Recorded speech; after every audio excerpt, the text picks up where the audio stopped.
pembukaan stomata. Ini masuk ke fisiologis juga sih sebetulnya. Sama apa ya, aktivasi biji. Biasanya kurang lebih 3 ini yang sering dikeluarkan. Terus apalagi ya, perkembangan, kalau perkembangan ya kayak yang kemarin ya ada 2023 tapi saya belum ngecek banget yang soal perkembangannya. Perkembangannya ya berarti ini ya, perkembangan dari biasanya yang tumbuhan berbiji, biasanya. Tapi tidak menutup kemungkinan juga tumbuhan tumbuhan spora mungkin, teman-teman, perkembangan atau metagenesis pergiliran keturunannya, kayak lumut dan paku. Itu juga teman-teman silahkan dipelajari, kalau ditanya nanti si struktur ininya apa ya, kayak, fase-fasenya seperti apa, itu jarang, tapi dalam bentuk konteks suka ada sih, kayak ini yang fase haploidnya yang mana, fase diploidnya yang fase gametofit dan lain-lainnya yang mana gitu. Itu kadang ada juga. Kalau analisis hasil penelitian sudah pasti teman-teman harus melihat grafik, ada, atau melihat apa ya biasanya, sayatan kali ya, grafik, data, tabel, ya sayatan. Kan di sini juga sih, ya ngelihat data biasa lah di sini. Oke, itu kayaknya ya kurang lebihnya seperti ini materinya. Saya ini kan dulu. Kurang lebih seperti ini. Nanti kita lihat contoh-contohnya, ini juga mungkin sudah teman-teman dapatkan. Jadi saya di sini kasih tips dan trik. Saya yakin kalau teman-teman yang sering pelatihan ataupun pembinaan sama guru-gurunya, sama teman-temannya, mungkin sudah banyak yang buka-buka latihan soal atau apa, soal-soal tahun sebelumnya ya, untuk patokan gitu. Nah, ini saya coba kelompokkan beberapa, ini belum semua sih. Jadi anatomi daun yang terakhir keluar seperti apa. Ini ya yang pertama, ini masih anget banget yang di 2023. Iya, iya di 2023 teman-teman. Ini kalau teman-teman lihat ini tumbuhan apa? Oh ini udah tahu ya, tumbuhan hidrofit. Mhm. Ya nanti untuk tumbuhan hidrofit sendiri teman-teman tahu nggak? Ini sekalian saya kalau evolusi mungkin materinya itu-itu aja ya, teman-teman ingat Hardy Weinberg, teman-teman ingat tekanan seleksi sama apa ya biasanya, kesetimbangan Hardy Weinberg, tekanan seleksi, apalagi biasanya? Oh tentang isolasi, yang tadi isolasi geografis, isolasi, eee, apa, perilaku dan lain-lain. Konsepnya itu-itu aja, tapi soalnya bisa beraneka ragam. Tapi kalau untuk anatomi fisiologi tumbuhan, anatomi fisiologi hewan, konsepnya memang banyak banget teman-teman. Jadi nanti, di tengah-tengah biasanya aku mau menyelipkan sesuatu kayak hidrofit, saya tanya, kalau hidrofit ini adalah tumbuhan yang tinggal di daerah apa? Harusnya oret-oret ya. Hidrofit adalah tumbuhan yang per ada beberapa tumbuhan ini namanya tumbuhan. Oh, saya kasih di mana nih? Konsep gitu kali ya. Konsep ada hidrofit. Hidrofit adalah tumbuhan air. Kalau tumbuhan di lingkungan biasa, namanya apa? Mesofit. Tumbuhan yang hidup di lingkungan yang normal, apa ya? Yang lingkungan yang normal. Ya gitulah, normalnya ya kayak sekarang tidak ekstrim ya, saya tulisin. Terus ada higrofit. Oke, hidrofit contohnya apa? Ya ini contoh teratai, eceng gondok, dan lain-lain. Kalau mesofit contohnya ya banyak ya. Contoh mangga, rambutan, DLL. Kalau higrofit dia tumbuhan yang hidup di wilayah kelembapan tinggi. Contohnya adalah lumut dan paku. Ya, tapi paling banyak lumut nih. Oke, terakhir ada apa? Yang paling panas? Xerophit. Xerophit dia adalah tumbuhan yang hidup di lingkungan ekstrim panas. Oh, ini konsepnya. Oke, ini konsepnya. Silakan teman-teman ingat-ingat lagi. Oke, sekarang kita lihat. Yang A. Ini kayaknya pada udah ya. Apa mau kita skip aja? Atau tetap saya jelasin dulu?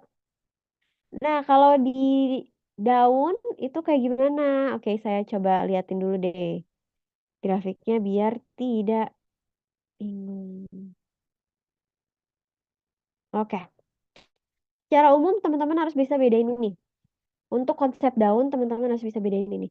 Jadi daun itu kalau untuk daun biasanya dibagi jadi dua jenis apa ya? Dibedakan gitu. Daun dikotil sama daun monokotil. Nanti biasanya kita identifikasi mana yang daun dikotil, mana yang daun monokotil. Bedanya dari mana? Silahkan kalau dari sini bedanya dari mana? Ini tips dari saya teman-teman. Kalau teman-teman menemukan soal tentang gambar, yang harus teman-teman lihat adalah warnanya. Kadang-kadang warna itu memberikan informasi yang spesifik. Kalau di biologi ya, ini warnanya biru semua, ini ada yang merahnya. Oh, ada sesuatunya nih berarti. Biasanya teman-teman kalau dia yang mengalami penebalan sekunder, penebalan dinding sel, dia terwarnai sama suatu pewarna, entah itu biasa bisa safranin atau anilin sulfat. Nah, dia tuh biasanya mewarnai komponen yang mengandung dinding sel sekunder kayak lignin. Lignin kita bisa jumpai di mana aja. Oke. Ini berarti kalau untuk anatomi teman-teman yang pertama harus tahu dulu jenis-jenis sel, jenis-jenis jaringan yang ada di tumbuhan. Kalau lignin, lignin ini adalah komponen penyusun dinding sel. Nah, tidak semua tumbuhan ini punya lignin. Yang punya adalah yang mengalami penebalan sekunder. Contohnya, sclerenchyme, ada serat dan sclereid. Terus ada apa lagi? Ya, ternyata di silem. Silem kan di silem ini terkandung si serat-serat silem juga. Nah, gitu. Terus apa lagi ya? Ya, udah sih. Silem sclerenchyme biasanya. Berarti kemungkinan yang ujung-ujung ini adalah si entah itu si silem-silemnya atau si serat-seratnya ada di sini jadi kelihatan warna merah gitu. Oke, anyway itu bedanya. Terus kalau dari secara struktur apa yang harus diingat-ingat? Jadi kalau untuk daun sendiri ini biasanya dibedain dari sel-sel mesofilnya. Kalau di daun dikotil sel mesofilnya bisa dibedakan antara palisade sama bunga karang. Kalau di sel monokotil, di sel monokotil, di tanaman monokotil, dia tidak akan tahu mana ininya apa ya mana. Dia nggak bisa dibedain mesofilnya, jadi disebutnya sebagai mesofil aja, tok mesofil. Terus bedanya apa? Kalau di dikotil ya udah dia pembuluh doang, di monokotil biasanya ada namanya bundle sheath cells atau seludang pembuluh, sel-sel seludang pembuluh. Ini fungsinya buat apa? Ini fungsinya kaitannya sama fotosintesis. Jadi ada beberapa jenis tanaman yang fotosintesisnya harusnya kan di ini ya, di sel-sel yang punya klorofil ya. Ternyata sel-sel punya klorofilnya kan biasanya di mesofil. Tapi ini ada sel-sel yang punya klorofilnya di sel-sel seludang pembuluh. Nah, itu khusus tanaman C berapa? Tanaman C4 itu. Jadi di sini ada bundle sheath cells atau seludang pembuluh dan sisanya ini ya beda-beda ya. Gitu. Oke, ini antara dikotil sama monokotil dan sering juga apa ya diasumsikan kalau pokoknya kalau yang nggak ada bundle sheath cells yang terwarnai dia bukan bundle sheath cells yang terwarnai. Bundle sheath cells yang terwarnai dia adalah kan yang C4 berarti sisanya gitu ya. C3 atau CAM. Ah, C3, C4, CAM ini ada kaitannya sama fisiologis, teman-teman. Jadi, ya ini pasti tidak akan berdiri sendiri, biasanya intertwine, biasanya langsung saling berkesinambungan, gitu. Gitu kurang lebihnya. Ini intronya, sekarang kita lihat ternyata, tips selanjutnya adalah ternyata kalau yang ada di soal dia biasanya beda sama yang sering kita pelajari gitu. Contohnya yang ini ya, ya udah kita lihat. Biasanya kita nggak menemukan si rongga-rongga ini, tapi di sini udah ada penjelasannya sih. Kita lihat deh yang ini, tentukan pernyataan ini benar atau salah. Yang jaringan fotosintetik yang tersusun rapat pada bagian A berperan untuk memaksimalkan serapan cahaya. Yang A ini apa? Mungkin kalau kita taunya, oh pokoknya yang paling luar adalah epidermis. Nah, kita yang pertama kalau digambar lihat dari warna. Yang A ini terwarnai hijau, jadi kemungkinan yang A adalah sel-sel mesofil. Ini saya tuliskan jawab. Nggak usah pakai ini. Saya pakai warna merah biar kelihatan beda. Oke. Oke, kalau di sini jaringan fotosintetik yang tersusun rapat pada bagian A. Oke, yang A dulu nih ya. Lihat warna, ini saya kasih tipsnya, lihat warna gambar. Warna hijau biasanya menunjukkan apa kalau warna hijau? Itu menunjukkan ya kloroplas ya. Sel mengandung klorofil atau kloroplasnya. Oke. Artinya di sini warna hijau adalah sel-sel yang mengandung klorofil. Kloforil apa sih? Klorofil. Maka dia bisa berfotosintesis. Oke. Berarti yang A ini, apakah, jaringan fotosintetik yang tersusun rapat pada bagian A berperan untuk memaksimalkan serapan cahaya? Jadi ini pasti jawabannya benar. Ih, benar. Karena lihat warna gambar warna hijau artinya mengandung klorofil, artinya dia bisa berfotosintesis gitu. Oke, sampai sini kayaknya masih aman ya. Yang B, rongga udara yang besar pada bagian B memungkinkan daun untuk mengambang pada permukaan air. Memungkinkan daun mengambang permukaan air. Yang B, rongga udara B adalah aerenkim. Fungsinya untuk memang kan dia parenkim udara ya nama lainnya. Parenkim udara, bukan pengendali udara. Parenkim udara berarti dia bisa apa ya, membuat membuat ininya jadi lebih ringan, ya nggak sih? Karena dia rongga udara, ini adalah yang B adalah RNQ, maka dia bisa membuat daunnya menjadi lebih ringan dan terangkat. Berarti kalau yang dibilang memungkinkan daun untuk mengambang pada permukaan air, jawabannya pasti benar. Oke, ada pertanyaan dulu sampai sini? Masih aman? Masih ya, semoga masih. Berapa jam? Oke, lanjut kalau gitu yang C, teraknat. Oke.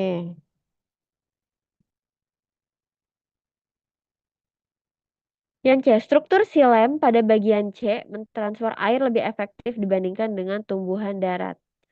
Struktur silem, ini silem pada C.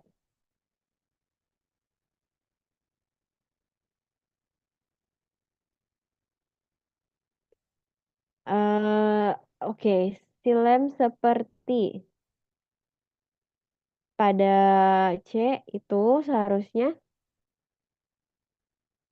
mana sih? Mentransfer air lebih efektif. Silem seperti pada C yang lebih efektif, kita bisa jumpainya di mana? Ingat yang lebih efektif kayak, si paruh burung tadi kalau dia bijinya sudah ada di permukaan, ya udah paruhnya pendek aja gitu kan. Tapi kalau dia bijinya ada di dalam banget, entah itu di dalam tanahnya atau di dalam buahnya, artinya paruhnya harus panjang. Ini juga mirip, si lem seperti pada C lebih efektifnya di mana? Efektifnya mana sih? Jadi kalau keefektifan, si lem ini efektifnya harus makin yang susah dapat air. Sedangkan kalau di hidrofit dia sudah mudah dapat air. Jadi lebih efektif untuk penyerapan yang airnya jauh. Ya kan kayak paruh burung tadi. Jadi kalau dia makin panjang harusnya makin efektif. Jadi ya gitu. Makin panjang dia makin efektif untuk ngambil biji yang di dalam. Ini kalau di silem berarti kalau airnya jauh, di dalam banget, berarti harusnya dia yang memang efektifnya di silemnya gitu. Tapi kalau ini adalah tumbuhan air, sehingga eh, silemnya tidak perlu seefektif itu.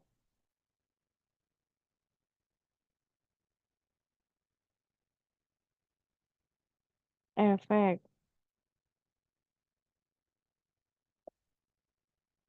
Oke, gitu. Berarti ini benar atau salah? Salah ya. Oke, setuju semuanya? Wah, kayaknya udah mulai ini ya, udah mulai jam-jam ini nih, jam-jam rawan nih. Apalagi nanti jam 1. Oh, rawan sekali. Kita coba dulu yang D. Lanjut dulu. Stomata dapat ditemukan pada bagian D. Stomata bagian bawah, betul atau salah? Jawabannya tentunya nih, salah. Stomata memang bisa dijumpai secara umum nih. Waduh, secara umum stomata dapat dijumpai. Wah, umum apa sih? Secara umum stomata dapat dijumpai pada sisi atas atau sisi atas namanya apa? Adaksial atau sisi bawah. Abaksial. Oke. Nah, ini ditentukannya sama apa? Ini ditentukan oleh habitatnya. Habitat dari organisme tersebut.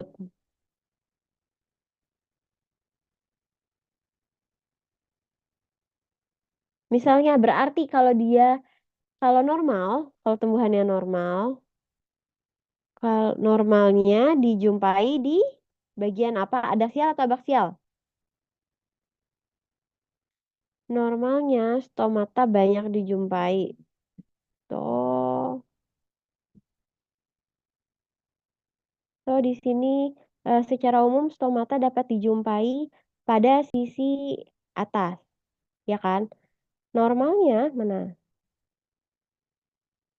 Bisa sisi atas kan bisa sisi bawah. Normalnya stomata dijumpai di bagian atas banyaknya.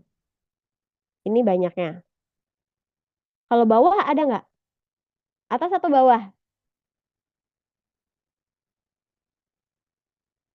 Saya tanya dulu. Kalau stomata di tumbuhan normal, di daun normal, di tumbuhan yang mesofit gitu, dia banyaknya di bagian atas atau bagian atas atau bawah tumbuhan tuh yang kayak gimana sih? Misalnya ini daun, teman-teman, daun, daun, daun kan ini dari batang, ranting, terus ini daunnya ya kan? Ini daun, biasanya di sini atau di sini menurut teman-teman? Ada yang tahu nggak? Di sebelah mana kalau stomata umum? Ya, pada sepi, pada atau di dua-duanya.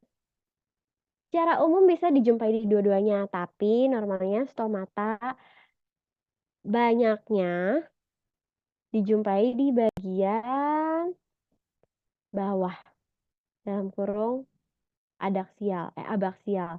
Kenapa? Untuk mengurangi penguapan atau transpirasi. Ini kalian bikin catatan lumayan juga ya jadinya. Oke, jadi normalnya stomatanya di daerah bawah, teman-teman. Betul, good.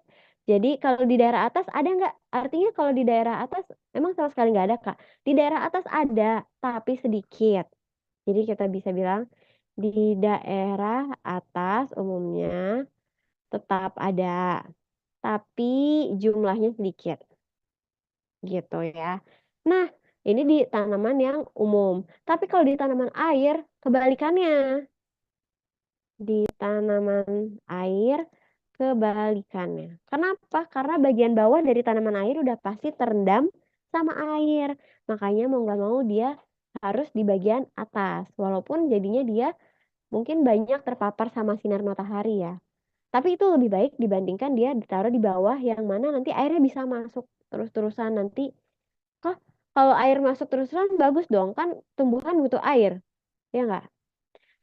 Semua yang berlebih itu tidak baik. Jadi memang itu baik air, tapi kalau dia berlebih, ya jadinya nggak baik. Nanti lama-lama bisa terjadi apa sih?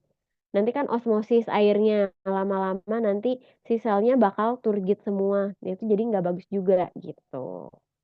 Oke, ini berarti benar-benar salah-salah gitu ya. Masih aman ya? Jadi kalau stomata bisa ditemukan pada bagian D, salah kebalikannya.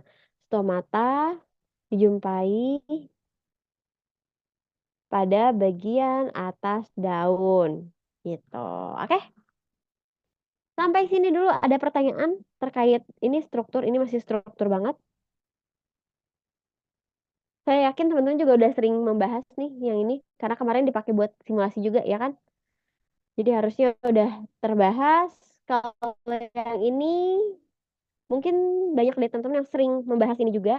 Jadi sering di beberapa tahun terakhir ini dibedakan antara tanaman dikotil sama monokotil. Apalagi di struktur daunnya. Bedanya seperti apa? Ini teman-teman bisa lihat. Ini kadang-kadang gambarnya ada warnanya, ada enggak. Kak kan kalau kata kakak dilihat dari warnanya. Terus kalau yang hitam putih gimana? Nah berarti lihat teman-teman yang warnanya hitam. Yang warnanya hitam biasanya dia artinya terwarnai oleh lignin. Terus atau dia yang mengandung klorofil biasanya. Di antara dua itu. Kita lihat kita lihat aja sih mesofilnya. Kalau mesofilnya terwarnai hitam, oh berarti yang terwarnai hitam adalah klorofil atau zat hijau daunnya. Berarti kalau kita lihat di sini,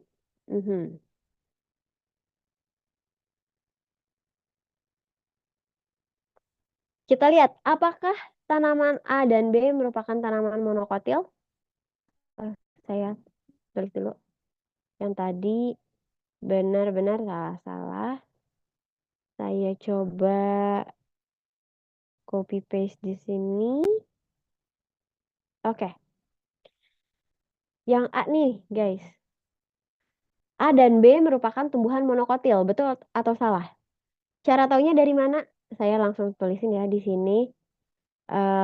Tips. Lihat mesofil. Apakah lihat mesofil? Apakah terdiferensiasi jadi sponge dan bunga kak? Sponge dan tiang ya. Sponge itu bunga karang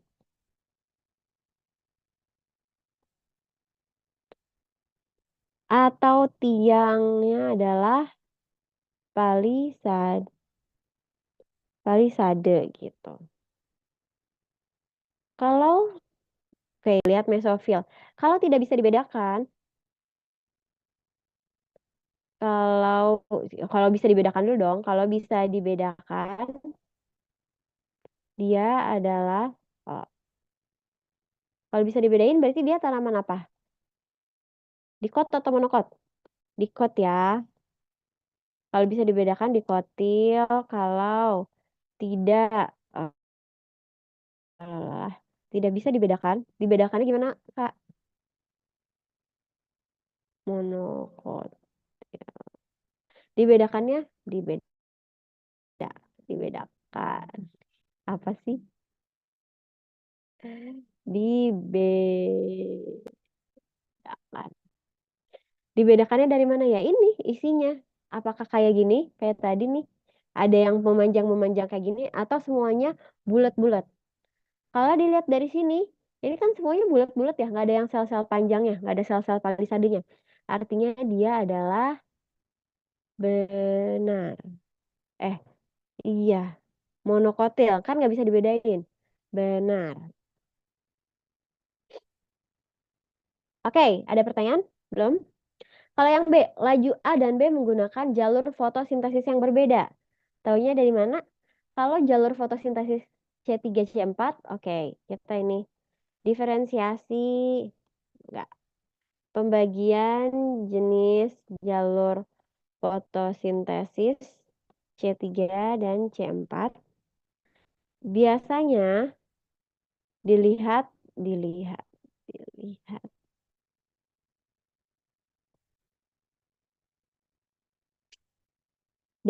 dari apa? Siklus terang atau siklus gelap atau siklus Calvin? Dari siklus Calvinnya C3 semua semua apa ya namanya? Semua proses dilakukan di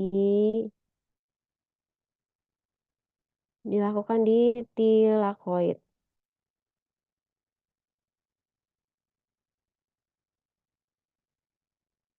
Iya, C4 juga sih. Yang ada di klorofil, kloroplas. Kalau C4 ada proses C4 tadi.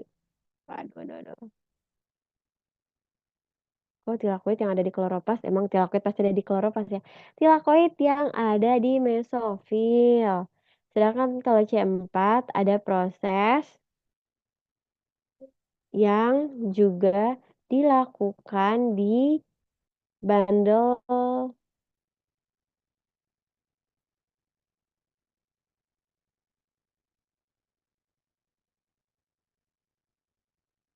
eh bandel eh sheet cell atau berkas seludang pembuluh. Oke, artinya ini seludang pembuluh ini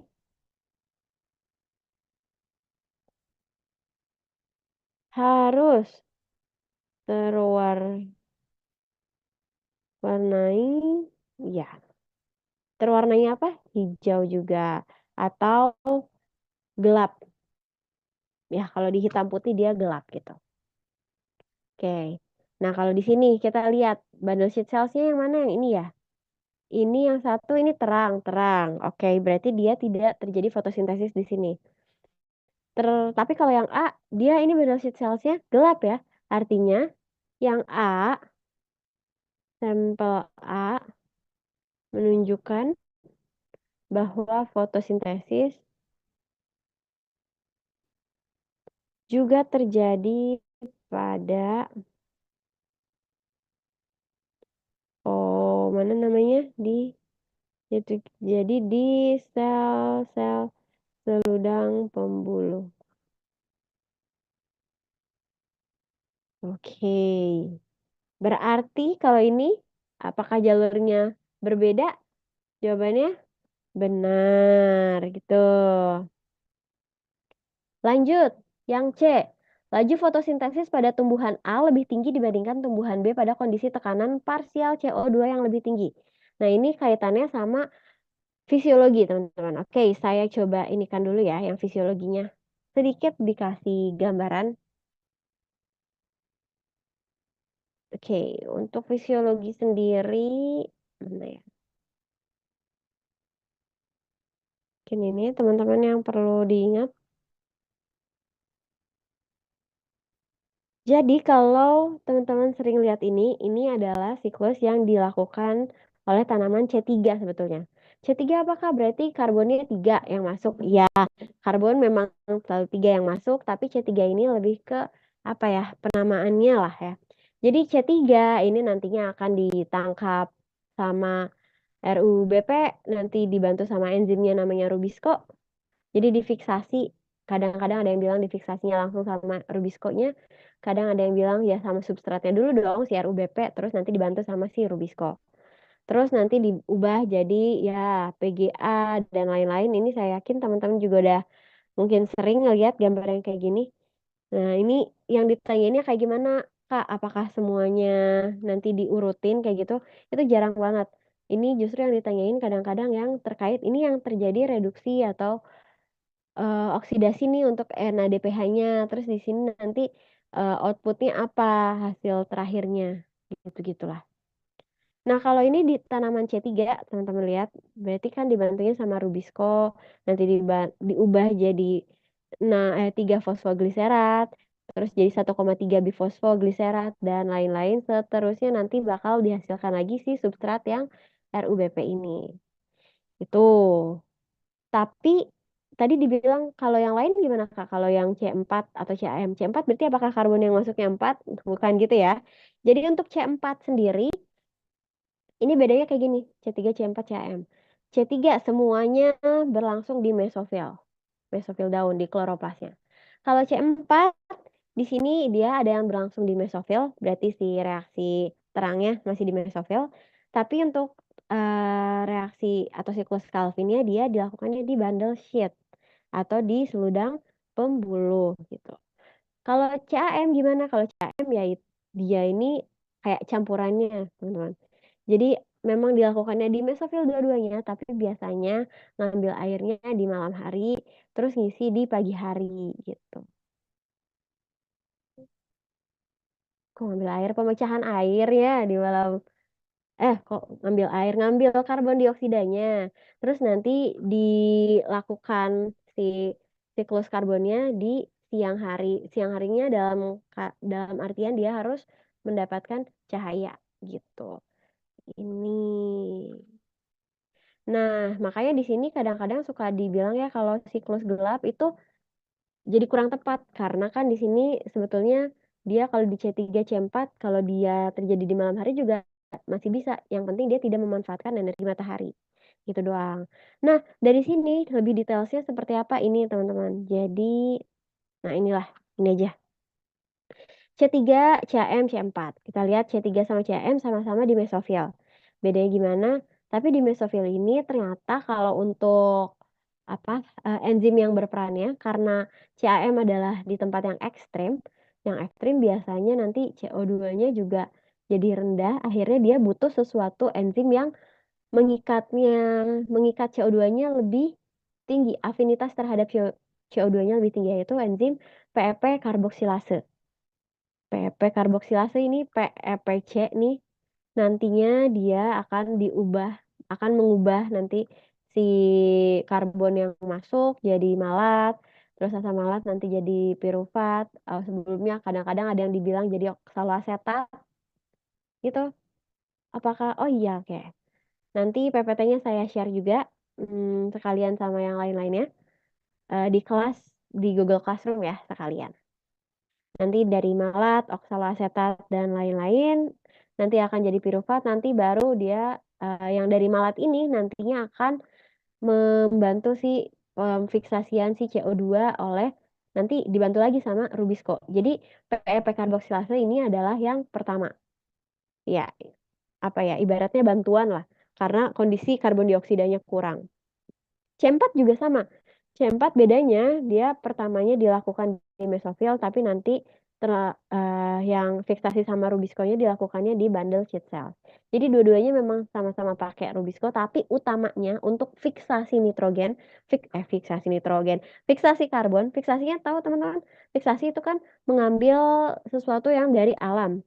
Berarti kalau sama tumbuhan difiksasi namanya karbon dari alamnya difiksasi pakai PEP karboksilase. Substratnya apa? Substratnya PEP. Kayaknya ini keluar di 2023 deh. Terkait substrat sama enzim. Ya, kita lihatlah nanti. Intinya kayak gini kurang lebihnya. Jadi kalau CO2 dia pakai rubisco doang enzimnya. Substratnya RUBP. Tapi dia afinitas terhadap oksigennya, afinitas terhadap karbon dioksidanya agak rendah. Cuma ini dia jadinya lebih efektif, ya kan?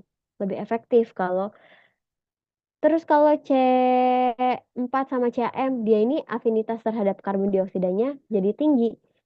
Berarti dia akan sangat bermanfaat kalau dia di kondisi yang kering gitu.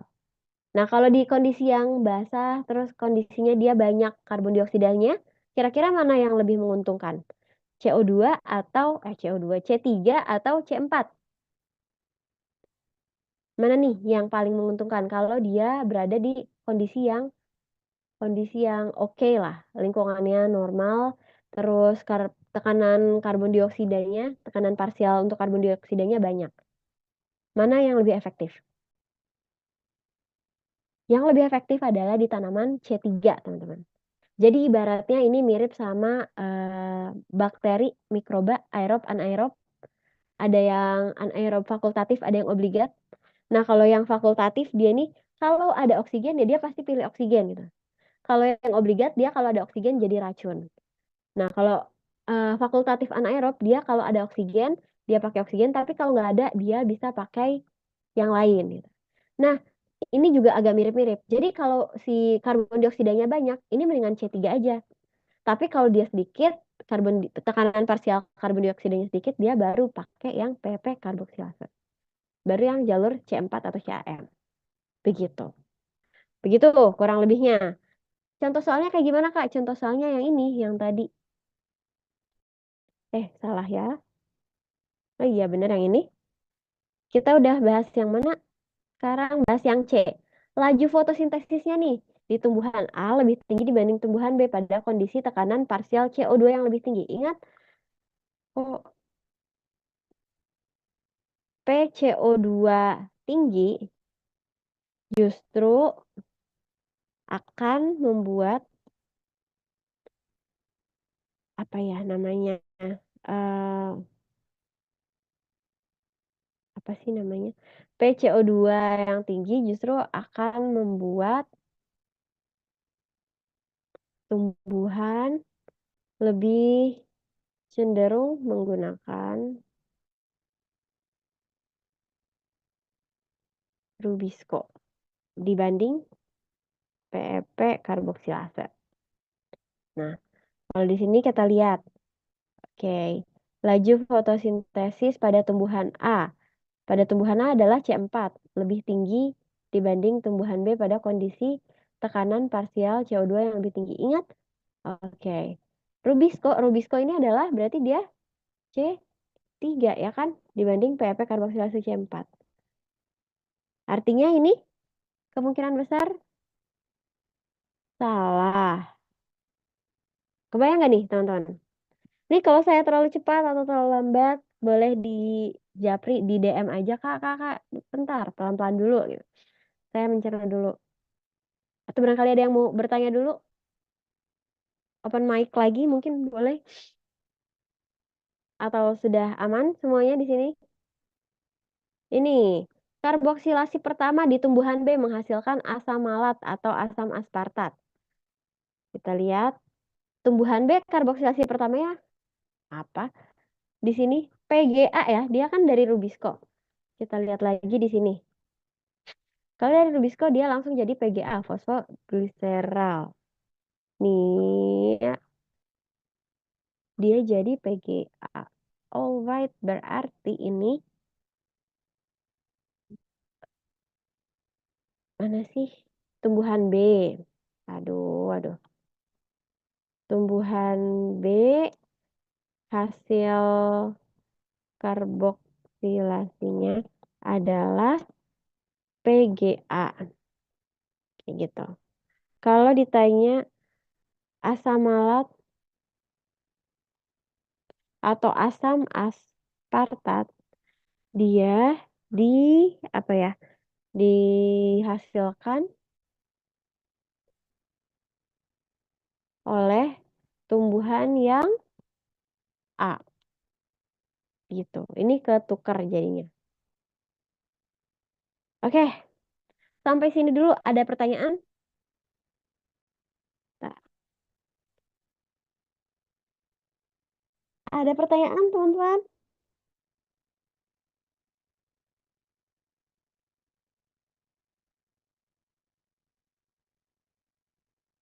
Cukup clear? Oh, cukup jelas? Oke, kalau jelas, kita akan lanjut ke sini.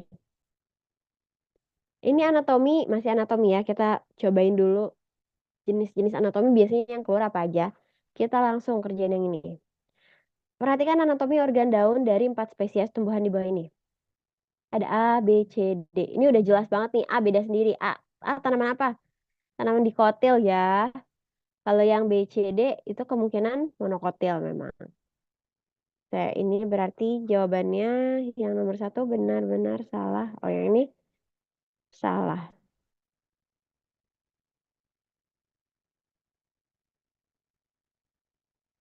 Oke. Ini sekarang kita lihat. Tentukan apakah pernyataan berikut ini benar atau salah. Yang A, semua organ berasal dari tanaman monokotil. Ini sudah jelas-jelas. Yang tanaman A adalah dikotil. Sedangkan tanaman B, C, D adalah monokotil. Ada yang tahu kenapa? Ini, tanaman dikotil dicirikan dengan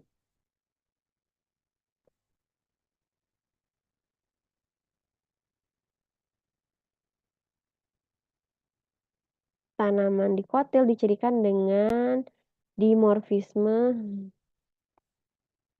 mesofil. Artinya mesofilnya bisa dibedakan. Sedangkan tanaman monokotil tidak. Monokotil. Oke. Oke. Sampai sini masih aman? Oke, lanjut. Panah yang ditandai dengan angka 1 pada semua gambar di atas menunjukkan jaringan yang sama. Eh, berarti ini betul atau salah, teman-teman? Sorry, kita belum ambil keputusan. Ini tentunya jawabannya benar. Beda kan? Eh, salah dong. Kok benar sih? Salah.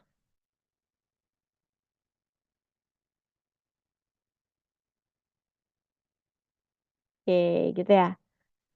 Salah. Salah. Lanjut. Panah yang ditandai dengan angka 1 pada semua gambar di atas menunjukkan jaringan yang sama. Jaringan satu, satu ini dia di sini berarti sel bunga karang alias sel mesofil ya. Yang satu di sini dia sel mesofil juga, satu di sini sel mesofil, satu di sini sel mesofil juga. Artinya, oke, ini benar. Angka 1, seluruh gambar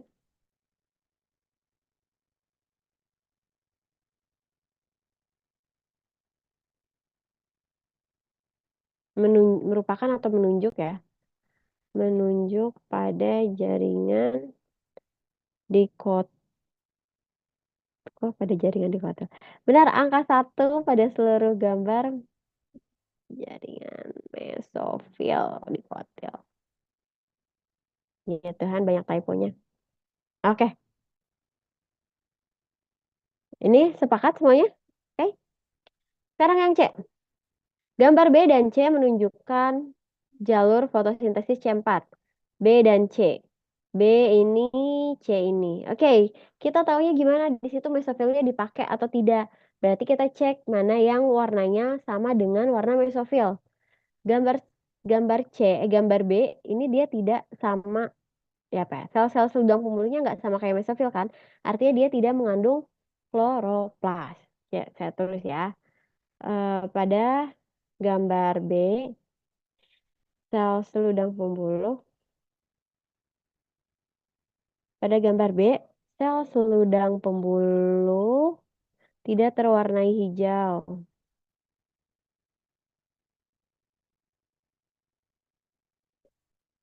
seperti pada mesofil.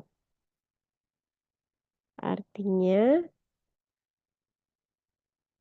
tanaman pada gambar B adalah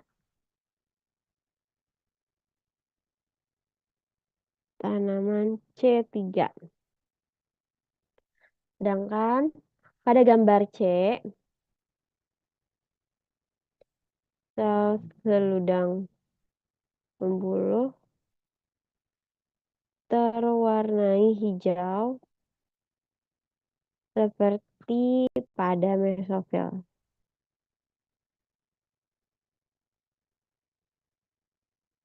Mesofil. Artinya tanaman pada. Oke. Artinya tanaman pada gambar. Oh, langsung aja lah. Mesofil artinya dia adalah C4.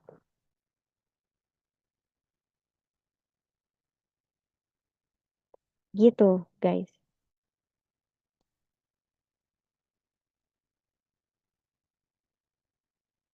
Oke, sampai sini masih bingung atau cukup jelas? Ini berarti jawabannya adalah salah. Ya, jadi jalurnya beda. Yang satu C3, yang satu C4. Oke. Oke. Lanjut, yang terakhir. Proses fotosintesis pada gambar C melibatkan transport asam malat. Sel panah nomor 1 ke sel panah nomor 2. Asam malat dari yang mana gambar C. Asam malat dari mesofil ke seludang pembuluh. Kita lihat lagi yang tadi ini. Ini benar ya, terjadi transport asam malat. Kok share slideshow. Ini, kita lihat kalau dia memang C4 harusnya ada transport asam malat. Di sini nggak ketulisan asam malat dari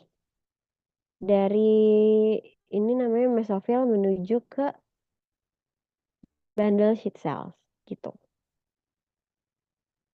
Kalau di sini ada gambar yang lebih jelas ya, bentar. Nah, ini mungkin malatoksaloasetat dia ini baru transfernya dari mesofil ke bundle sheet cells. Kita udah tahu tadi mesofilnya adalah yang nomor 1, nomor 2 bundle sheet cells, ya nggak sih? Berarti dia, oke, kita tulisin nomor mesofil. Oke, proses fotosintesis pada gambar C melibatkan transport asam malat, panah nomor 1. Benar sih ya, udah langsung aja lah, benar.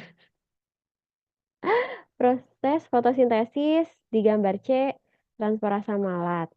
Gambar C merupakan tanaman C4. Sehingga fiksasi dilakukan di mesofil.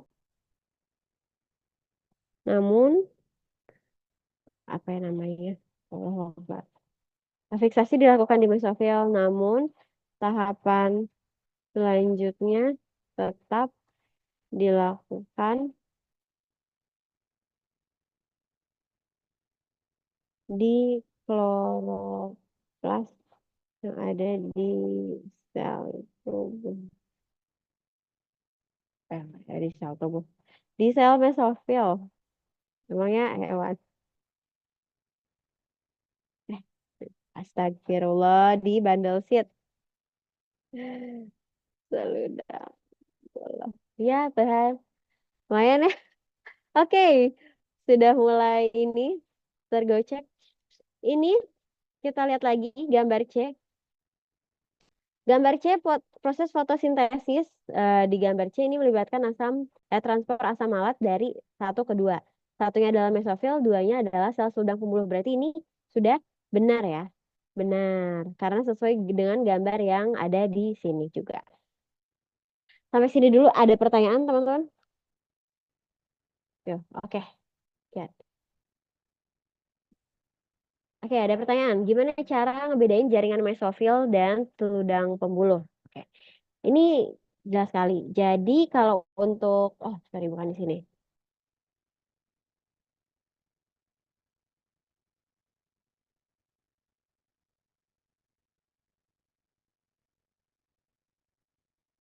Mana ya? Daun, daun, daun, daun.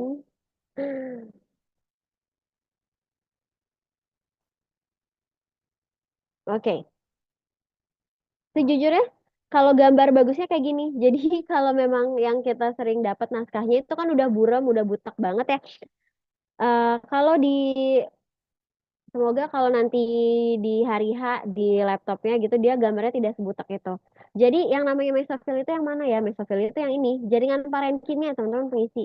Kalau sel sedang pembuluh itu yang mana? Dia yang ada melindungi di ini apa pembuluhnya, jaringan pembuluh. Ini kan jaringan pembuluh ya. Ini jaringan pembuluh. Nah, biasanya ada beberapa spesies yang dia punya seludang pembuluh kayak gini. Tapi ada juga yang enggak seludang pembuluhnya enggak gede gitu. Jadi ya udah di sini jaringan pembuluh aja kayak di sini. Kalau yang ini dia kan ada sel-sel yang melingkari apa? Sel yang melingkari jaringan pengangkut atau pembuluhnya.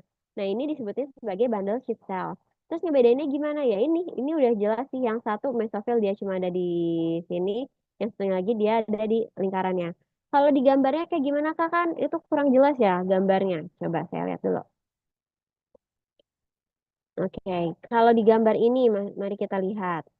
Kalau di gambar ini gimana cara ngebedainnya? Ini biasanya sel seludang pembuluh walaupun dia ada terwarnai hijau, dia tetap ada terwarnai putihnya. Sedangkan kalau mesofil dia biasanya full hijau. Kayak gini, ini full hijau kan yang di dalam-dalamnya ini. Dan ukurannya lebih kecil-kecil dibanding ini. Tuh. Terjawab kah sampai sini? Jangan lupa, pokoknya mesofil ini adalah panggilan atau istilah untuk jaringan parenkim yang ada di daun yang fungsinya untuk fotosintesis gitu. Oke, kebayang ya? Semoga kebayang. Ada lagi pertanyaan?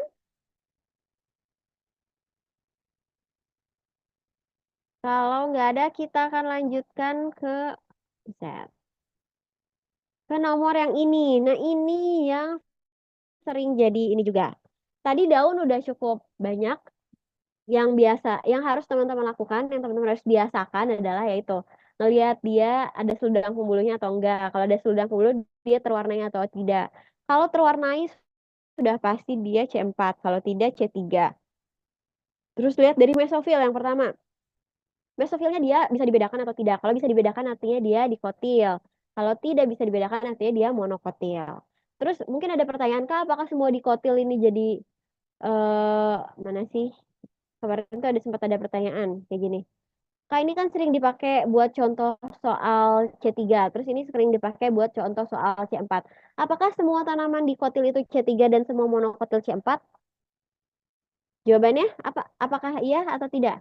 Ada nggak tanaman monokotil yang dia ini C3? Ada nggak teman-teman? Tidak tahu. Jadi yang sering kita lihat kan tanaman monokotil kayak gini, terus dia dikaitkan sama C4. Iya. Padahal ada juga tanaman monokotil yang dia C3. Contohnya adalah jagung. Jadi kalau jagung tadi, kalau yang dia ekstrim kering kayak gandum, ya dia baru C4. Tapi ada beberapa yang memang dia monokotil, tapi dia juga C3 gitu. Jadi jangan sampai teman-teman kebalik antara istilah C3 C4 dengan dikotil monokotil. Itu tetap termnya beda ya, istilahnya beda. Oke, kalau tidak ada, kita lanjut dulu ke sini. Sekarang kita bahas tentang batangnya nih. Emang kalau batang kayak gimana? Ya, jangan harap teman-teman akan menemukan batang yang seperti ini, bulat sempurna gitu. Ini biasanya masih soal SMA, tapi kalau untuk soal-soal OSN, dia udah jarang banget dikeluarkan full kayak gini. Biasanya diambil seuprit dari sini, secuil, terus diperbesar. Bisa dari sini terus diperbesar atau dari sini diperbesar gitu. Nah ini akar sama batang saya kasih ininya dulu deh, biar nggak terlalu ngeblank. Jadi akar sama batang ini yang sering teman-teman pelajari mungkin di sekolah. Bedanya seperti apa juga saya yakin teman-teman udah banyak yang eh, paham bedanya seperti apa. Ini kalau kita lihat di sayatan batangnya, ya ini yang paling dalam adalah katanya silem, terus ininya adalah floem. Terus ingat di sini ada yang terwarna-warnai. Kira-kira apa tuh yang terwarna-warnainya? Ya ini biasanya dari serat-serat sclereidnya ya, karena silem dan floem ini kalau teman-teman tahu ini adalah jaringan yang kompleks. Jaringan yang kompleks maksudnya gimana? Jadi silem sama floem ini adalah mereka jaringan yang tersusun tidak hanya sel-sel silem, tidak hanya sel-sel floem, tapi ada juga sel-sel kayak sel-sel parenkim. Sel-sel parenkim, terus ada juga serat atau fibernya dari sclereid, sclerenchyme, dari sclerenchyme-nya. Jadi dia disebutnya kompleks karena sel-selnya campuran gitu. Beda sama kalau sel epidermis, ya berarti dia di kalau jaringan epidermis isinya sel-sel epidermis. Jaringan jaringan dasar parenkim isinya sel-sel parenkim. Tapi kalau untuk jaringan pengangkut dia disebutnya jaringan kompleks karena isinya ada sel-sel jaringan dasar, ada serat-serat jaringan dasar gitu. Oke, ini gambar yang sering teman-teman lihat. Ini yang kiri dikotil, yang kanan gambar batang monokotil, betul? Nah, kalau akarnya kurang lebih gini, ini akar dikotil, ini akar monokotil. Kebalikannya nih, kalau monokotil di daun itu, di daun. Kalau monokotil di akar, ini kebalikannya yang ada di batang biasanya. Kan kalau di batang dia tersusun melingkar ya. Nah, kalau susunan pembuluh melingkar, kalau di akar dia justru di monokotil. Kalau di kotilnya seperti apa? Di kotilnya bisa kayak bintang atau kayak tiga dan lain-lain dan kecil. Nah, gimana cara bedain akar sama batang, teman-teman? Kalau daun dia udah pasti agak beda sendiri ya. Biasanya dia udah beda banget karena sayatannya juga kayak gitu. Kalau akar sama batang biasanya gimana cara ngebedainnya? Ada yang tahu nggak? Ada karakteristik yang khusus ditemukan di akar, yaitu karakter endodermis. Jadi kalau teman-teman ngelihat ada endodermis atau ada pita kasparingnya, berarti bisa dipastikan itu adalah bagian dari akar. Karena nanti teman-teman nggak akan dapetin yang full kayak gini, tapi biasanya cuma sepotong doang dari sini, terus diperbesar gitu. Nah, terus ada apa lagi nih yang biasanya ditanyain? Ini sih teman-teman, jadi kalau kita kan cuma taunya kayak gini, tapi ternyata si pembuluh ini ada susunannya sendiri. Susunannya kayak gimana? Jadi untuk pembuluh sendiri, nih teman-teman kan kalau di kotil sering lihat kayak gini ya, yang kayak X gitu. Ini kita sebutnya tetra, tetra tetraark. Ini tuh apa? Ini tuh adalah susunan jaringan silem. Jaringan silem ini sering dibedakan antara protosilem dan metasilem. Ya, protosilem, proto ingat aja pro itu yang paling muda, yang terdahulu, yang awal-awal. Metasilem adalah yang paling baru. Protosilem bukan paling muda ya. Yang justru yang awal-awal, yang paling tua ya. Metasilem dia yang paling baru. Nah, biasanya ini itu dilihat dari kematangannya. Berarti awalnya dia kecil-kecil, metasilem berarti dia yang sudah berkembang, gede-gede. Tuh. Ini sering di ini kan sama yang kayak gini. Jadi perkembangan jaringan pembuluhnya berdasarkan kondisi silem protosilem. Ini ada empat, tapi yang paling banyak biasanya X-arc sama N-arc. Teman-teman cukup hafalin dua aja X-arc, N-arc. Jadi kalau X-arc itu dia perkembangannya dari luar ke dalam. Berarti protosilemnya di luar, metasilemnya di dalam. Kalau N-arc kebalikannya, berarti yang besar-besar metasilemnya dia akan ada di luar. Ini contohnya, ini gambar masih bagus, ini N-arc, ini X-arc-nya kayak gini. Berarti kalau kita lihat yang di sini, ini N-arc atau S-arc? Ini adalah X-arc, karena dia yang besar-besarnya di tengah, gitu. Oke, itu FYI, tapi kenapa saya tadi bahas ke sini? Karena, iya. Nah ini ya cuma buat tunjukin aja sih kalau ada endodermis berarti dia biasanya akar. Nah sekarang kalau kembali ke soalnya kayak gini. ini ada sayatan suatu jaringan, terus nggak dibilang sayatan apa, daun, akar, batang, nggak tahu gitu. Nah, terus ini gambarnya kayak gini. Menurut teman-teman di sini sayatan ini oke. Ini kalau udah ngomongin sayatan di batang sama di akar ini teman-teman juga tidak lepas dari konsep jaringan pembuluh. Jaringan pembuluh itu ada apa aja? Tadi kan xilem, floem. Nah, tapi ada pembuluh yang bisa jadi apa ya? Jadi faktor pembatas, bukan faktor pembatas. Jadi faktor yang menentukan apakah dia ini masuk kelas mana gitu. Dia masuk kelas A atau kelas B. Salah satunya adalah komposisi dari xilem, teman-teman. Jadi xilem sendiri ini saya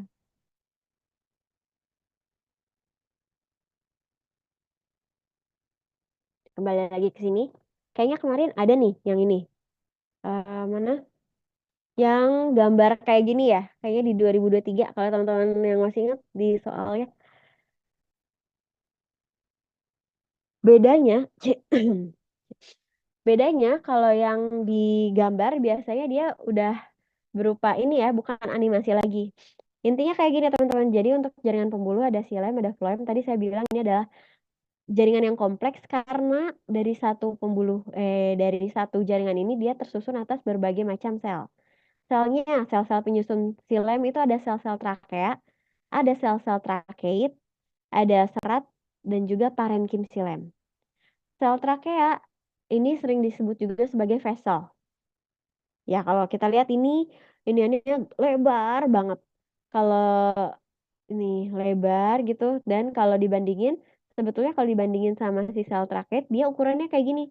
Ini sel trakeanya segini, sel traketnya kecil-kecil gitu. Ramping-ramping, lurus-lurus. Sama kalau yang dia lurus banget ini ada yang namanya sel serat. Iya, serat itu berarti dari sklerenkim ya. Nah, kita lihat di sini ini terwarnai teman-teman. Artinya dia terwarnai sama si ligninnya. Si ligninnya terwarnai gitu. Nah, kita lihat di sini, ini pembuluh trakea, trakeit, serat, sama parenkim apakah dimiliki oleh semua jenis pembuluh? Jawabannya ternyata tidak semuanya. Jadi untuk sel trakeitnya ini memang dimiliki oleh semua jenis pembuluh. Tapi untuk semua jenis pembuluh, semua jenis tumbuhan. Tapi untuk sel trakeanya ini hanya dimiliki oleh tumbuhan kelas tertentu, tumbuhan kelas khusus, yaitu tumbuhan apa teman-teman? Angiospermae. Jadi kalau untuk tumbuhan Gymnospermae dia belum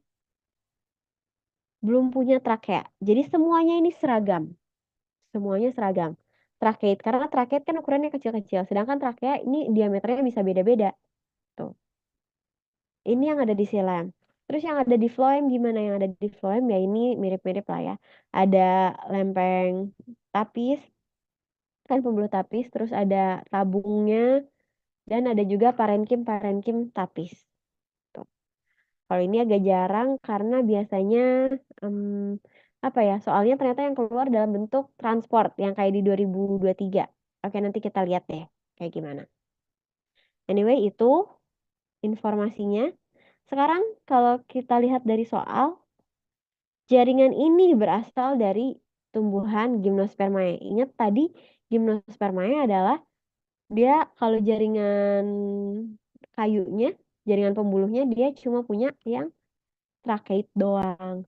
Jadi dia nggak akan punya si pori-pori besar atau pipa-pipa yang besar. Ibaratnya aku sering ngeininnya kalau jaringan pembuluh itu kayak pipa gitu kan. Berarti ini kemungkinan yang putih-putih ini adalah apa?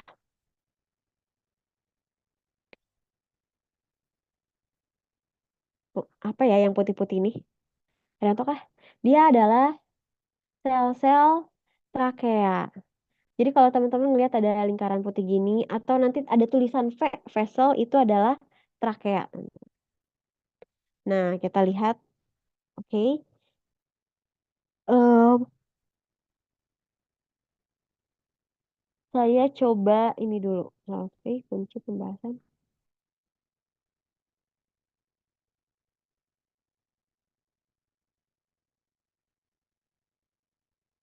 Oh, sorry. Salah, benar.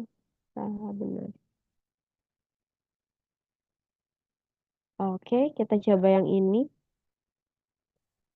Nah, ini kita coba bahas dulu. Yang A, sayatan ini berasal dari jaringan tumbuhan gimnospermae. Betul atau salah? Pada gambar terdapat terdapat sel-sel. Artinya sayatan merupakan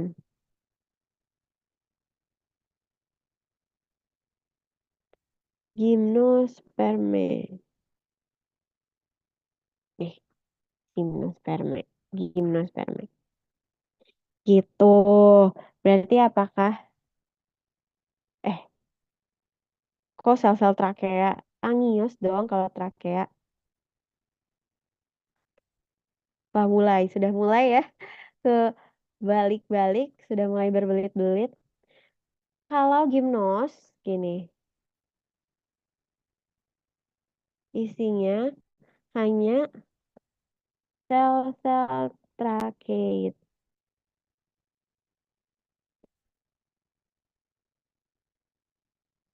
Oke, berarti bisa kita pastikan kalau yang A ini, yang ini, gambar ini adalah sayatan yang ada di jaringan pembuluh, ya kan?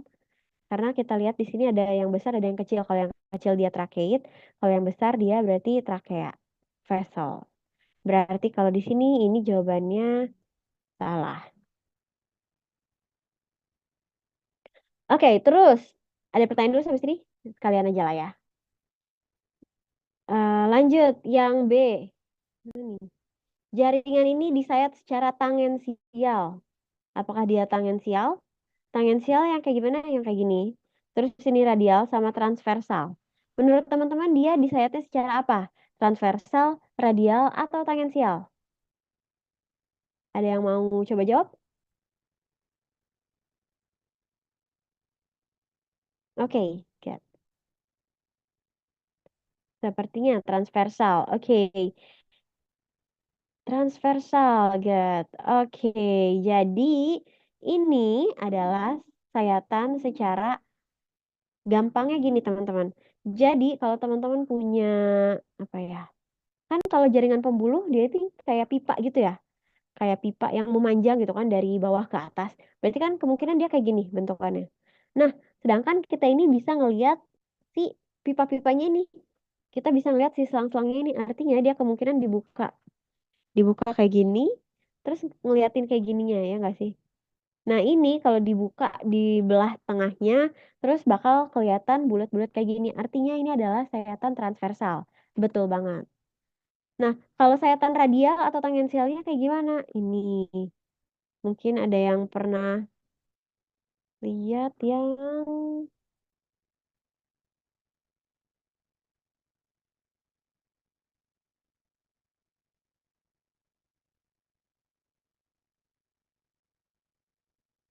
gini. Kalau dia ada bulat-bulat, dia sudah pasti transversal, transverse section. Tapi kalau dia memanjang kayak gini, kiri atau kanan, berarti dia bisa radial atau tangensial. Tapi kita nggak bisa bedain sebetulnya mana yang radial, mana yang tangensial. Paling, karena kan yang tangensial itu dia yang paling tepi. Tapi lama-lama dia juga bisa agak ke tengah, ya gitu. Kalau dia cuma gambar kayak gini doang kurang bisa menjelaskan. Tapi kalau gambarnya full mungkin bisa menjelaskan. Menjelaskannya apa? Menjelaskannya kayak kalau dia di radial dia pasti akan membelah apa ya namanya? Membelah jaringan pembuluhnya tepat gitu. Kalau tangensial berarti dia cuma sedikit doang jaringan pembuluhnya. Nah, kalau ini benar banget. Ini adalah sayatan transversal. Dan kalau teman-teman ada ngelihat ada tulisan V, V ini artinya dia vessel alias trakea. Jadi sudah pasti ini adalah yang transversal. Terus ini garis-garis yang hitam ini apa? Ini bisa jadi dia fibernya alias serat-serat skleran kimia. Dia kan harus dibantu sama sel-sel lain juga ya. Ada parenkim-parenkimnya juga. Parenkim silem, kalau di phloem parenkim phloem. Terus ada serat phloem gitu-gitu. Nah ini kalau di batang. Kalau di akar ya mirip ya. Kalau di akar karena kan masih agak ini ya. Kalau di daun teman-teman, kalau di daun misalnya ini daun. Mana nih misalnya ini? Misalnya ini adalah daun. Sayatan transversal untuk daun kayak gimana? Apakah A kayak gini ataukah B kayak gini? Kan ini daun, apakah A kayak gini atau B kayak gini? Dibagi gitu loh, ngebagi. Kalau daun, sayatan transversalnya adalah mana nih? Kita lihat venasinya. Venasi daun kan dari sini ke ujung gitu ya. Saya coba gambarin deh. Gambarin. Misalnya kayak gini kan kalau di apa sih? Ih, apa sih? Hapus dulu, hapus dulu. Kalau di daun kan ini terus dia misalnya gini. Eh, Oke. Ini misalnya terus kan venasinya ada yang ke sini dan lain-lain lah ya. Berarti kita ngelihat dari ini miring. Ngelihat dari mana sih venasinya atau mana sih pembuluhnya. Pembuluhnya kayak gini, artinya transversalnya pasti kayak gini. Oh, ini sayatan transversalnya.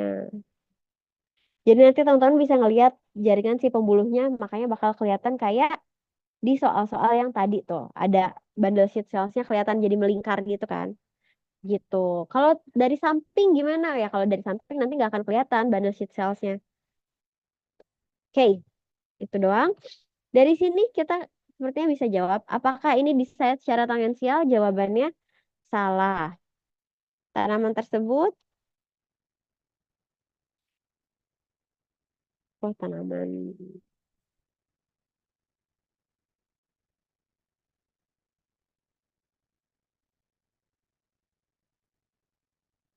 mana ini salah, koma titik. Salah, sayatan tersebut disayat secara, kok secara tangensial? Sayatan transversal. Ya, itu ya. Berarti ini salah. Oke, ini kayaknya kemarin ada juga yang di 2023 itu kalau di hewan seperti apa? Ada yang sayatan transversal juga, terus ada radialnya mirip ya, kalau radial yang di tengah sama sagital. Ada yang pernah lihat sagital ini ya berarti dia mirip sama kayak ya kayak ngebelah gitunya loh. Nantilah kita akan lihat di hewan ya. Jadi agak beda-beda istilahnya. Tapi kalau transversal dia udah pasti ngebelah si sumbunya, ngebelah si sumbu X, si aksisnya. Kalau aksisnya kalau di tumbuhan itu adalah pembuluh. Jadi dia akan membelah pembuluhnya. Kalau yang C, jaringan di atas berkembang dari meristem primer. Kita lihat yang C ini,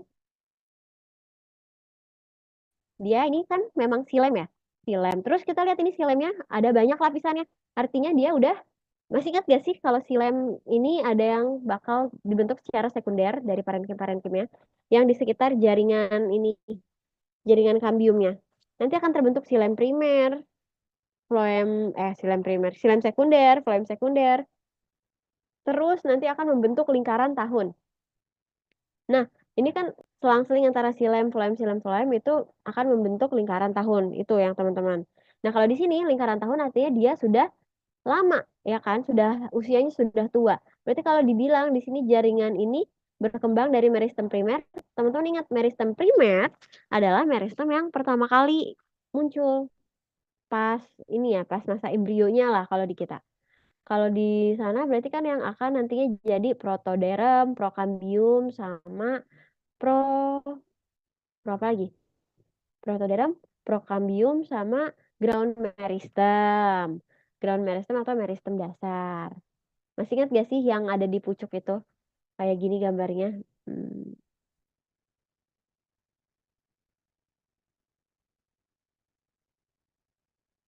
mana ya gambarnya? Ya, tidak ada. Tidak ada. Oh, ini. Ini. Yang ini, teman-teman. Oke, yang ini. Ya, ini adalah meristem primer, protoderm, ground meristem, sama prokambium. Protoderm, meristem dasar, sama prokambium. Nantinya ini akan berkembang. Kalau protoderm jadi epidermis, ground meristem berarti jadi ya eh, apa? Parenkim, kolenkim, sklerenkim alias jaringan dasar. Prokambium nantinya akan jadi xilem dan floem. Nah, tapi nanti ini kan yang muda nih teman-teman, ini ceritanya tumbuhan pada umumnya.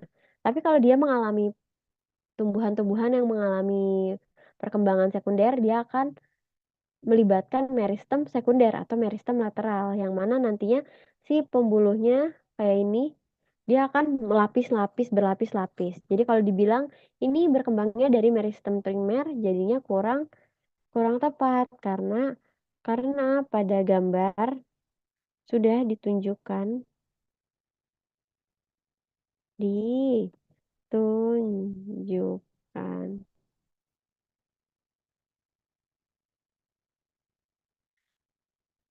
banyak lapisan.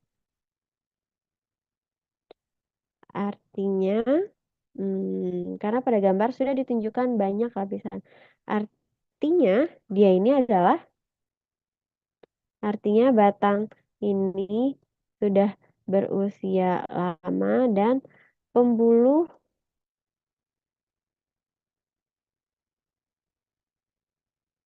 artinya batang ini sudah berusia lama dan jaringan pembuluh yang terbentuk berasal dari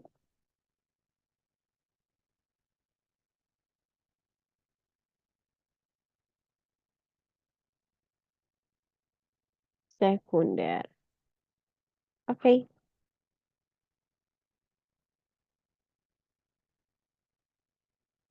sip. Terakhir, jaringan di atas tidak memiliki sel-sel yang masih hidup, betul atau salah? Ini tentu saja salah. Jaringan tersebut masih memiliki sel hidup berupa berupa apa sel hidupnya? Ada yang tahu nggak? Ayo, sel hidup di jaringan silem. Apa kira-kira? Ada nggak sel hidupnya? Atau nggak ada sama sekali? Ada atau tidak? Berupa parenkim silem. Gitu. Jadi tidak semuanya berupa jaringan mati ya. Ada yang masih hidup yaitu parenkim silemnya. Jadi ini jawabannya salah, salah, salah, salah. Mantap ya, salah, salah, salah. Oke, ada pertanyaan dulu sampai sini?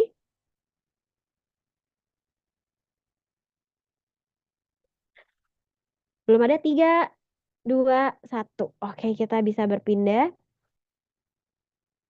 Di sini dia anatomi fisiologi. Masih anatomi fisiologi batang. Ini yang di soal pretest kemarin ya.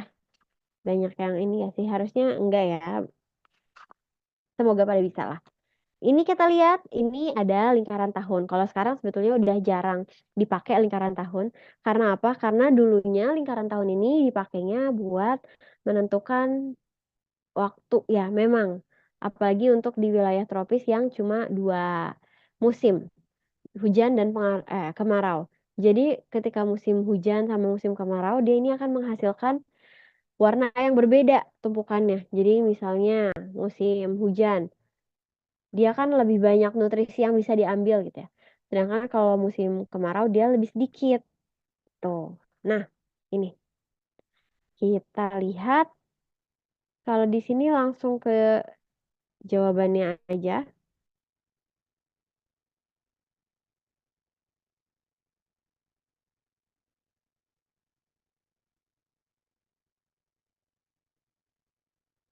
Jatuh-jatuh salah.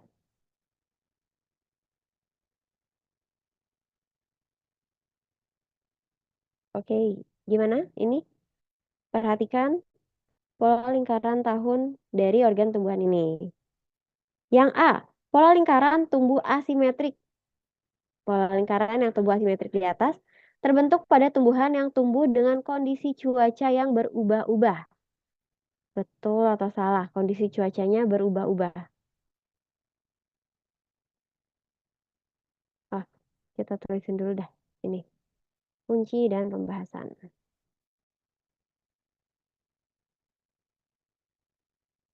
Ini sekalian kita lihat pretest kemarin ya, coba deh. Pretest. Kok pretest kunci jawaban? Bukan. Pretest form. Oh, kok nggak ada ya? Oh, harus ke kelas dulu berarti. Classroom. Salah-salah. Classroom. Classroomnya yang pemantapan. Kita sambil ngeliat ini ya, pretestnya. Ada yang belum mengerjakan pretest, teman-teman? Harusnya sudah semua ya. Nanti saya sekalian minta datanya mungkin. Oke, kita lihat yang pretest ini kemarin.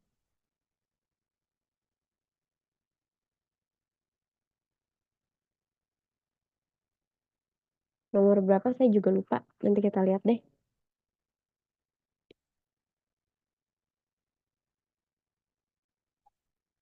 Nih, wih, nomor berapa ya untuk pretest ini? Oh, ini banyak yang salahnya di situ.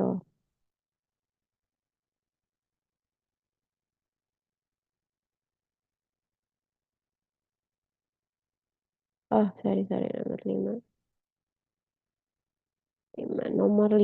Nomor 5 banyak yang salah nggak nih? Nomor 5 pada A, oke.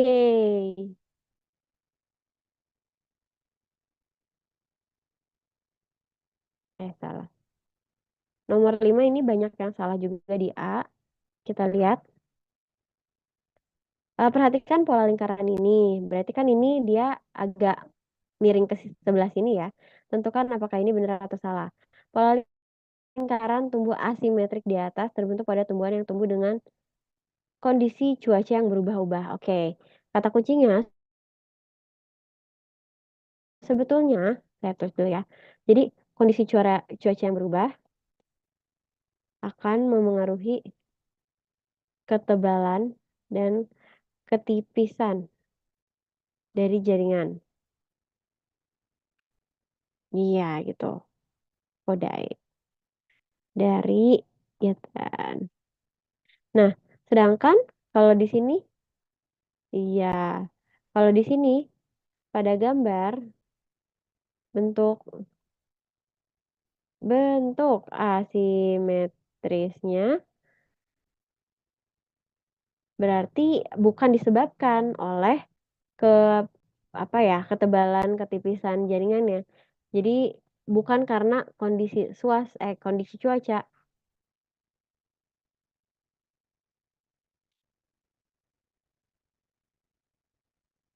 tapi karena faktor lain harusnya. Faktor lainnya apa? Kayaknya ada di pernyataan yang lain deh. Ini kayaknya salah.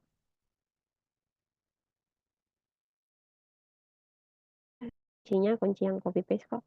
Yang B coba deh. Oke, ini kayaknya ada yang mirip nih. A, B, C. Kita lihat. Berarti biasanya salah satunya yang benar.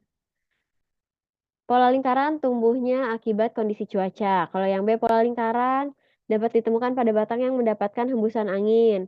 Kalau yang C, pola lingkaran dapat terjadi bahkan ketika tumbuhan mencapai. Oh, oke, enggak. Ini berarti antara A sama B, kira-kira. Ya, tadi kita sudah bilang A ini salah. Yang B berarti kemungkinan dia benar. Kenapa? Karena dia asimetrisnya ke salah satu sisi. Jadi terlihat bahwa angin bisa memengaruhi apa ya, salah satu sisi dari tumbuhan. Mungkin yang satu sering ke ini anginnya gitu. Jadi angin ini lewatnya ke sini terus misalnya. Gimana sih? Saya kelihatan ya sih? Kelihatan ya sih saya? Oke. Misalnya ada angin, anginnya tuh ke sini terus. Sini lama-lama kan dia nanti jadinya kegeser ke sebelah sana tuh ininya. Lihat aja pohon kan lama-lama mungkin pas awal-awal kebentuk, apalagi dari awal dari kecil dia lama-lama jadi bengkok, bengkok, bengkok. Makanya kalau teman-teman lihat ada beberapa tumbuhan yang dia ini bengkok. Biasanya karena dia dulunya terpapar sama angin yang dari satu arah terus. Jadi anginnya biasanya dari sana. Mungkin karena dia dekat sama pantai misalnya, atau dekat sama daerah pegunungan yang mana anginnya tuh dari bawah, dari atas gunungnya, gitu terus.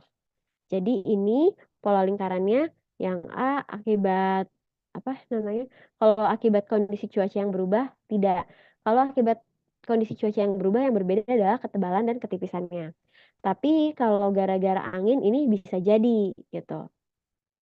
Terus kalau yang C, pola lingkaran tumbuh pola lingkaran tumbuh asimetrik ini dapat terjadi bahkan ketika tumbuhan mendapatkan cekaman fisik dalam waktu singkat. Oke, namanya ini lingkaran tahun. Apakah dia bisa terjadi dalam waktu singkat?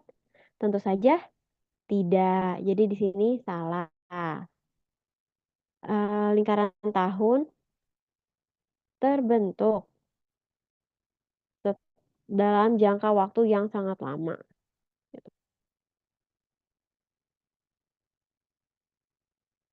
Oke, gitu. Gitu ya. Terakhir, sisi yang berwarna gelap menunjukkan bahwa jaringan tersebut tidak aktif lagi dalam transport air. Dia ini warna gelap ini menunjukkan bahwa dia sel mati dan dia terwarnai lignin.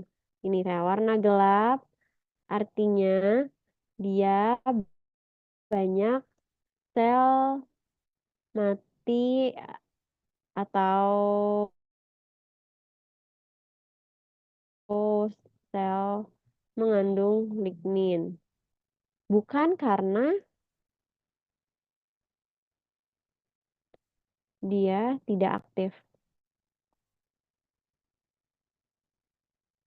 Oke, gini ya. Jadi warna gelap ini bukan karena dia nggak aktif transport. Justru warna gelap ini dia adalah sel mati atau sel yang mengandung lignin, tapi justru dia fungsi utamanya untuk transport. Ini justru fungsi utamanya transport air. Kalau warna terang, ya kayak gitulah. Fungsi utamanya untuk transport air. Begitu kurang lebihnya. Jadi ini jawabannya salah. Berarti ini salah, benar, salah, salah. Oke, sampai sini ada pertanyaan dulu, teman-teman. Ini sama nggak? Salah, benar, salah, salah. Oke, sama ya.